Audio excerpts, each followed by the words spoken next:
We are the Morenos. He has two things against him. He's black, he's Latino. Two totally different cultures. Being forced to like pick a side. The standard of beauty for them is blonde hair and blue eyes. I love my skin, I love the way I look. Down to my mango and plátanos and also my fried chicken and my mac and cheese.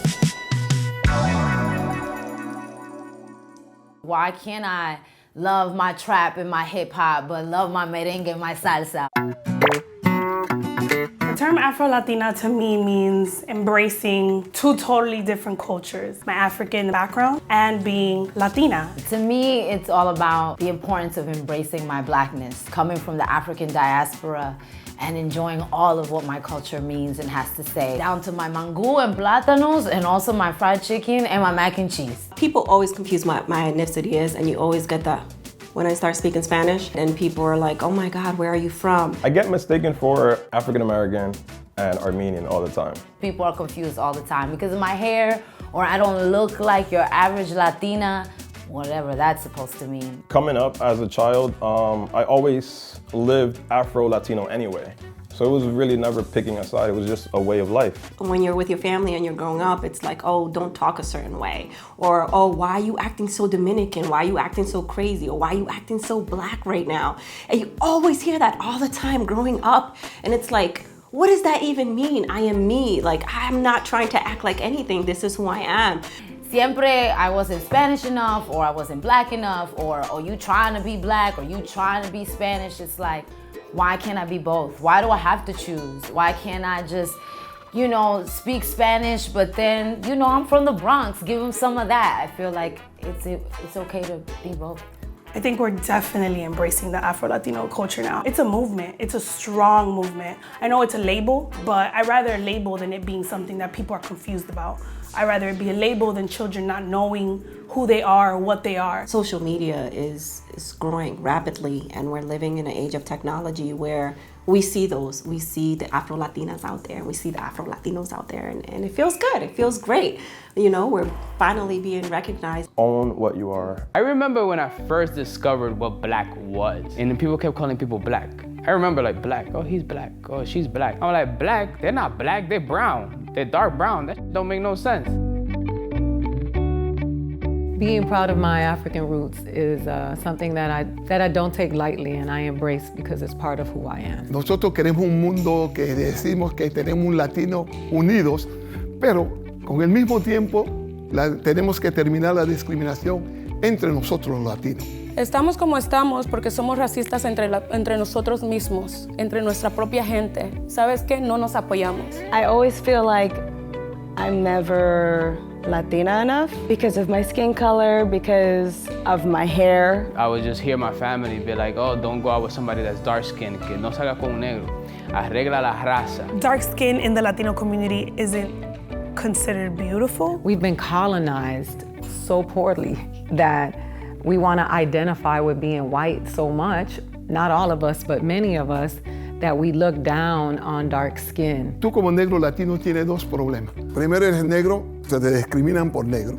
Y segundo, eres latino y te discriminan por latino. Eso es doble minoría. I remember when I was a kid, I looked at myself in the mirror. Y yo dije, esta nariz, estos labios que tengo yo, I'm ugly. ¿Sabes que yo era? Porque yo pensaba que yo era feo. Tuve una compañera de trabajo que me enteré que a mi espalda se expresaba de mí como mona, la mona.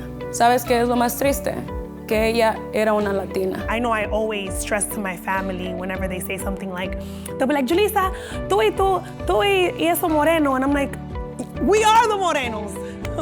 That's us. Your parents are instilling in you that these European features are the most beautiful thing. The standard of beauty for them is blonde hair and blue eyes. I think there's some colorism just across the board because we've been taught that lighter skin is beautiful. Since light skin and fair skin is being portrayed on all platforms like TV and media and all of these things, it lets me know that that's what they perceive as beautiful. And then you look on TV in the telenovelas, they don't look like me, ever.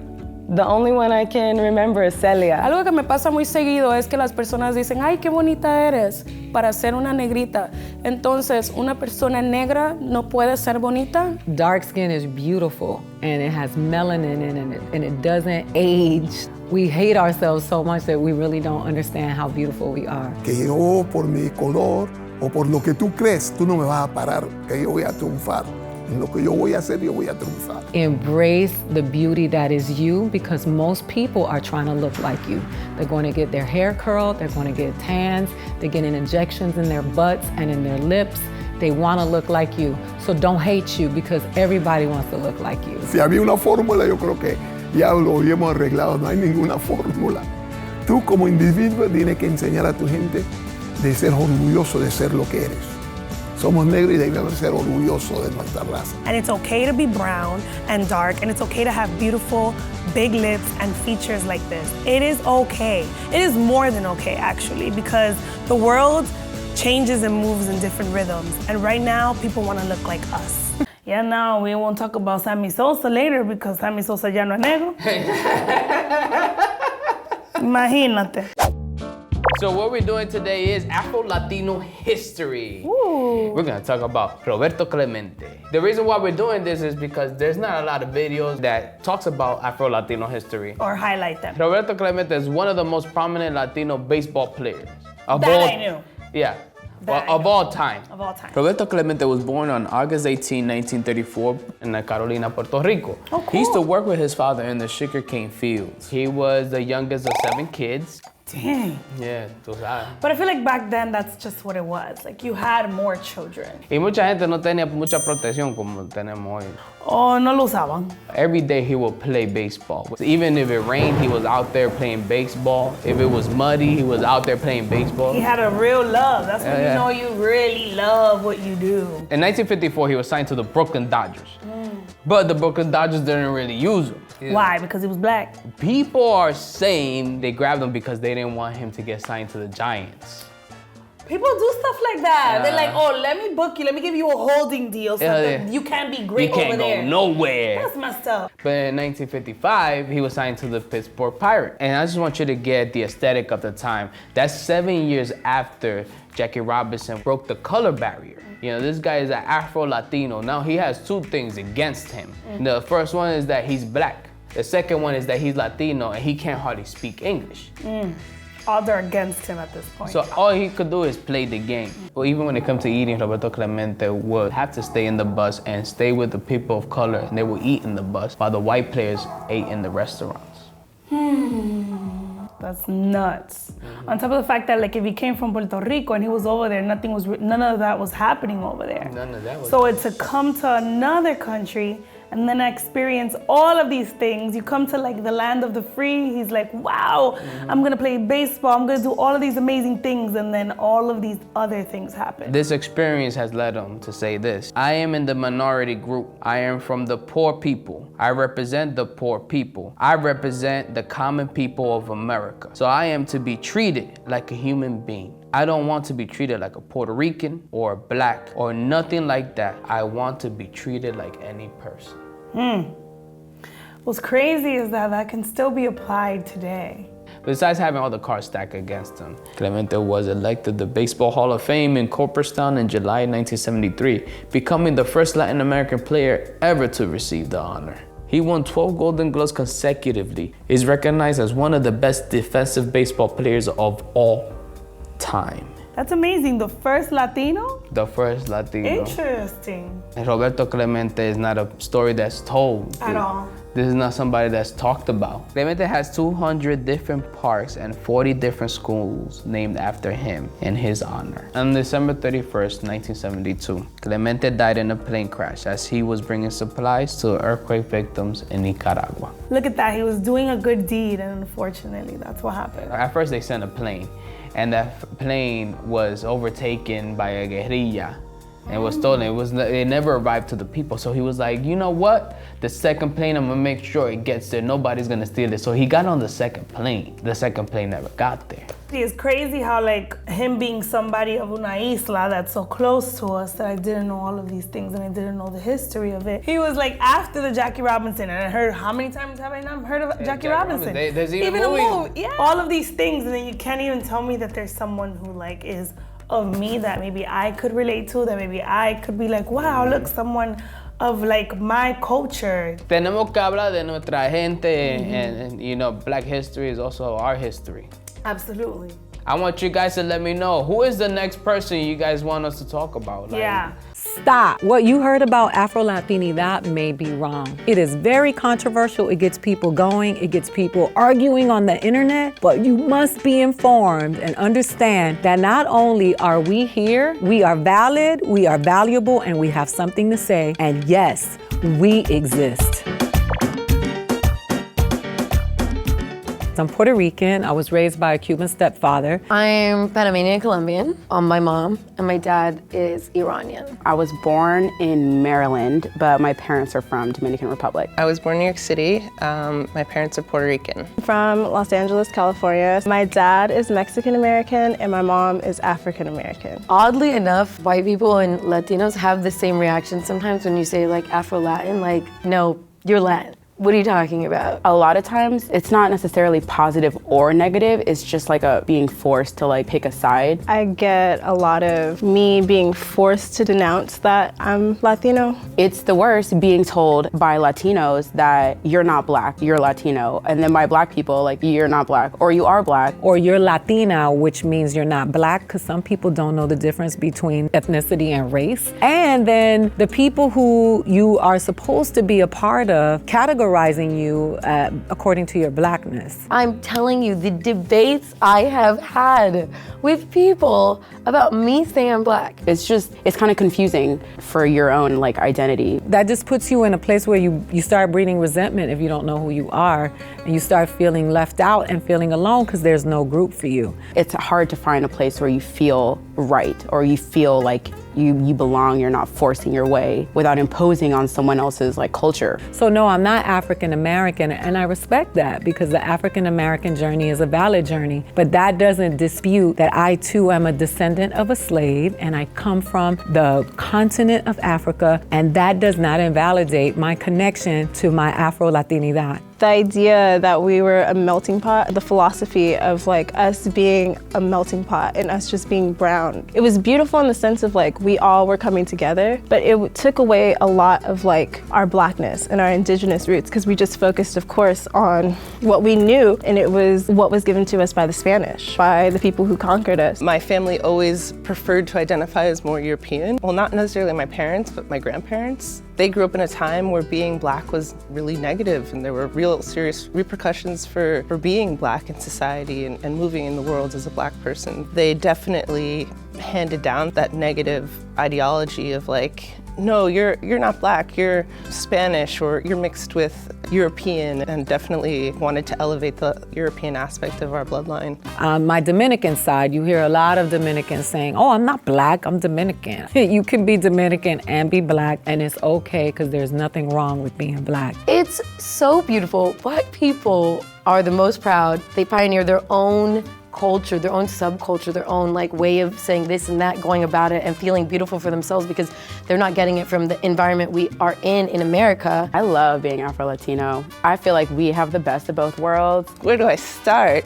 And where do I finish? I can enjoy, I can identify my Africanness and be very proud of it. You have a little extra je ne sais quoi, you know what I mean? Like you have a little extra something. You know, we got the rhythm. I love salsa, I know where it comes from the motherland. We got the good food from everywhere. We got some nice melanin popping. This melanin in my skin is, when I get some sun on it, it's looking like really popping. Knowing and learning about my heritage and learning about what my true religion was and learning about where I come from and the music that I listen to and the food that I eat is something that is real, and it made me a full person, a whole person. I can be Afro-Latino. I can have my Africanness and be proud of it, be proud of my Latin heritage, and be proud of my indigenous heritage, which all combined make me who I am. Learn really, really, really who you are. You will walk around in the strength and in the power and knowing that that blood that runs through you is a beautiful blood that you should be proud of and feel empowered. Holy sh**. What? Oh my God. Oh my God. So today I took pictures so they could Photoshop me into Latin American beauty standards. What do I think about Latin American beauty standards? I'll say one thing. It's very white. It's as mayonnaise as it can get, okay? I'm Latino, I grew up in a Latino family. It's something that was taught to me. They would tell me things like arregle la raza. So these are things of saying of like, you need to get with somebody with more European features. I'm scared to have my imperfections zoomed in on, but also this is a bigger conversation of why do I see them as imperfections? Also a little bit scared because I've finally gotten to a point where I really love myself for who I am and what I look like, and I don't want to be horrified by what is considered beautiful in other countries. I grew up in the Midwest in Michigan in a very homogenous, environment, surrounded by a lot of white people. It seemed like everything about me was just kind of wrong. And I internalized a lot of that stuff from my hair. I used to, have it relaxed for a long time, for 20 plus years. Around, you see more indigenous looking Latinos, even black Latinos are not awfully showcased in Latin American TV, where we see Telemundo, Univision. We don't see those because for them the beauty standards is more white, blonde hair, blue eyes. I hated my hair. I just now, as an adult, started growing my hair out for the first time. I, for one, definitely went through a hair straightening period for many, many years. I wouldn't want to get in a pool or get caught in the rain because I was like living a lie, essentially. So I feel content and happy, where I am now with myself, but I'm hoping this doesn't backfire. I know I'm a beautiful human being. I know I love my curls and I love the melanin in my skin, but it's not always was the case. It took years to get to that point. So to deconstruct that was gonna be eye-opening. So I'm interested how this video is gonna go, what they're gonna do, and how they're gonna change us. I love my skin, I love the way I look. Yo creo que yo soy bendecido por salir así negro, un negrito así como yo. Y yo estoy feliz, más feliz del mundo. So, si me cambias, ¿qué me importa? Pero yo estoy bien como estoy.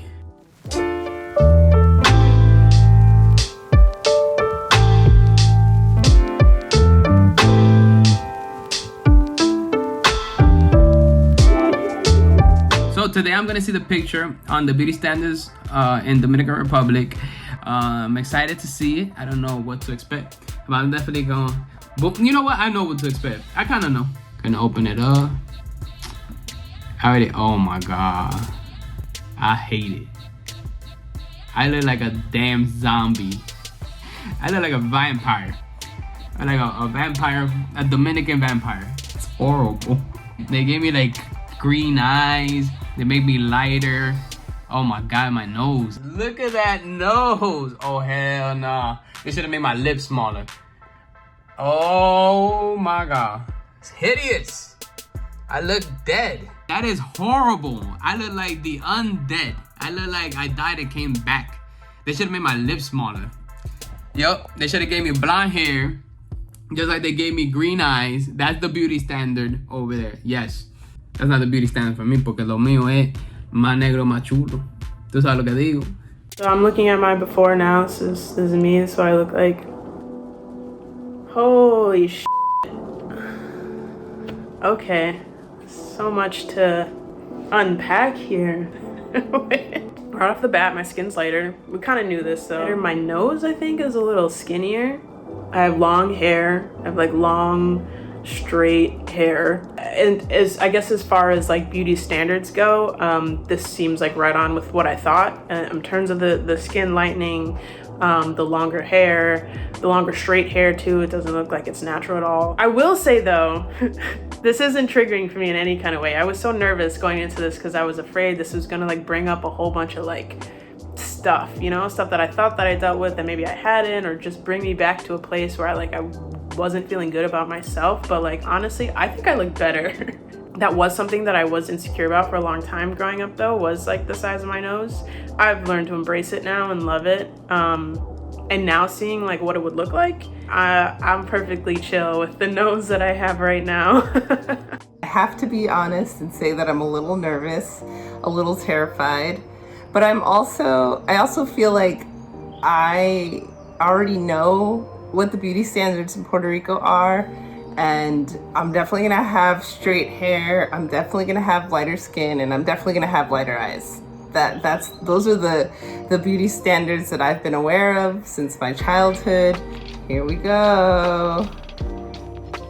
Oh my God. She is terrifying. If I saw this person walking down the street, I'd be like, oh yeah, she's beautiful. But seeing myself photoshopped, it is scary.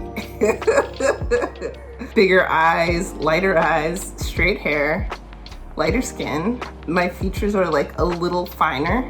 It's so weird because like it is me, but it totally isn't me. I think my initial reaction was to laugh and to be terrified when I saw my photo. But the more I think about it, the more upset it makes me and sad that these are the beauty standards in our respective countries. And it really just makes me say, beauty standards, honestly. I think the biggest thing is that I'm going off my Mexican side. And historically speaking, and what I've seen in the media has been something that does not look like me at all. Either way, I love myself. Curl game popping, melon popping, it's all good. All right, so let's see. What? Wow. That is crazy. I don't know why I feel like offended. Well, first off, let's talk about the skin color. I'm way lighter than I am originally. My eyes are lighter. I totally changed my hair. I have this Enrique Iglesias dude going on. Did that make my ears bigger? They made my ears bigger. I know I have baby ears, but goddamn. The thing is, this looks like a real person. This looks like someone I would see on the street. And the thing is, I from what I know of Mexico, Mexican content and films and TV, this makes all the sense in the world. But it hurts to say that the standards aren't you. This experience was necessary. I think to just reaffirm my motivation, reaffirm my self-love, and reaffirm that I don't need these things. Also reaffirms that we need to have more people that don't look like one goddamn shade out in front of center to show that we make up everything.